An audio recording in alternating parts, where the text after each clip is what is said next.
18वीं लोकसभा चुनाव में वाल्मीकि नगर से निर्दलीय प्रत्याशी बन चुनावी रण क्षेत्र में उतरेंगे बगहा के संजय यादव। कांग्रेस के संजय यादव वाल्मीकि नगर लोकसभा से चुनाव लड़ने का किया शंखनाद।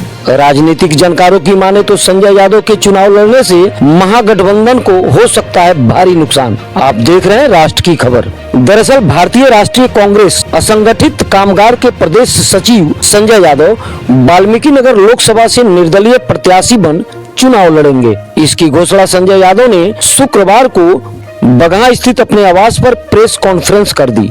उन्होंने बताया कि यह कठोर निर्णय बेहद गंभीरता से सोच विचार कर लिया गया निर्णय है। उन्होंने बताया कि वाल्मीकि नगर लोकसभा सीट महागठबंधन में कांग्रेस पार्टी की थी, लिहाजा इस बार भी कांग्रेस को ही होनी चाहिए। चूँकि पिछली बार महागठबंधन से कांग्रेस पार्टी मामूली वोट के अंतराल से हारी थी। इस बार अगर महागठबंधन से पुनः कांग्रेस का उम्मीदवार मैदान में होता तो अपार मतों से जीत सुनिश्चित थी, किंतु कुछ लोग निजी महत्वाकांक्षा की वजह से पार्टी ही बदल दी। ऐसे में मैं निर्दलीय प्रत्याशी के रूप में वाल्मीकि नगर से लोकसभा का चुनाव लड़ूंगा। उन्होंने स्पष्ट किया कि अगर कांग्रेस का कोई भी उम्मीदवार महागठबंधन से होता तो मैं कदापि यह निर्णय नहीं लेता। एक सवाल का जवाब देते हुए संजय यादव ने कहा कि आजादी के समय में मेरे पिताजी कांग्रेस के समर्पित कार्यकर्ता थे और आजीवन कांग्रेस में ही रहे।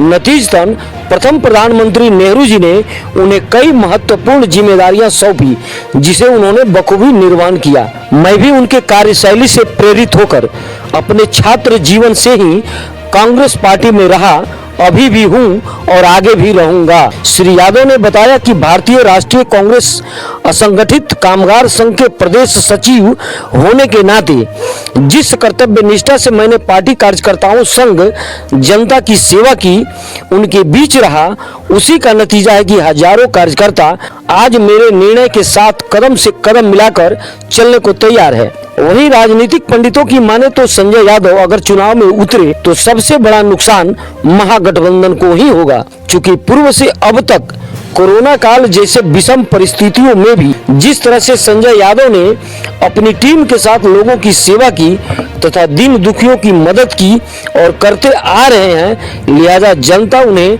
पलकों पर बिठाना चाहती है और अपना प्रतिनिधि बनाकर दिल्ली भेजना चाहती है। हाँ, मैं लोकसभा का चुनाव निर्दलीय लड़ने जा रहा हूँ और मैं समझता हूँ कि जितने मेरे कांग्रेसी भाई हैं, चाहे जैसे भी है, प्रत्यक्ष कोई दिखाई दे रहा है या नहीं दे रहा है, वो हमारे साथ हैं और उनकी ही प्रेरणा है कि वो कहते हैं कि अगर आप कांग्रेस को जगाए रहना चाहते हैं यहाँ पे तो आपको लड़ना होगा। लेकिन इससे तो महागठबंधन को नुकसान होगा। महागठबंधन में क्या हुआ है मैं ये कहना नहीं चाहता हूँ। आज तक आरजेडी 15 साल सरकार में रही, लेकिन कभी भी उनका एमपी नहीं जीता। यहाँ 1989 के बाद 99 जो है यहाँ पे महेंद्र बैठा से शुरू हुआ था और आज तक जेडीयू और एक बार सतीश दुबे वो भी उनके पार्ट से ही हैं, तो जो जीते ही नहीं हैं। और हम तो उस स्थिति में इस समय पहुँचे हैं कि 20,000 से जो हारी हुई पार्टी है, अगर उसको रिपीट किया जाता, मैं नहीं कहता कि मुझे टिकट देते, अगर दोबारा परवेश मिश्रा को रिपीट किया जाता तो हो सकता था कि ब्राह्मण मंडली जो है, जो पिछले बार साथ दिया था सतीश दुबे की अनुपस्थिति में, वो आज भी साथ देती और अब की बार महागठबंधन के नाम में ये लोकसभा 1 का पहला सीट गिनती में आता। लेकिन यहाँ पे समीकरण नहीं बनाया गया और न राजनीति कोई सोच है और इसमें भी मेरे को अमित शाह और मोदी के बू आ रहा है कि कहीं ना कहीं इसमें मैनिपुलेट किया गया है कि सुनील को जो लोग नहीं चाह रहे हैं और जैसे ही टिकट इधर उधर जाएगा तो वो लोग भी मजबूरी में सुनील को वोट देंगे और सुनील को जिताने के लिए ये सारा महागठबंधन में कोई बहुत बड़ी गेम हुई है, जो हमें आज प्रत्यक्ष नहीं दिखाई दे रहा है, लेकिन रिजल्ट के बाद दिखाई देगा।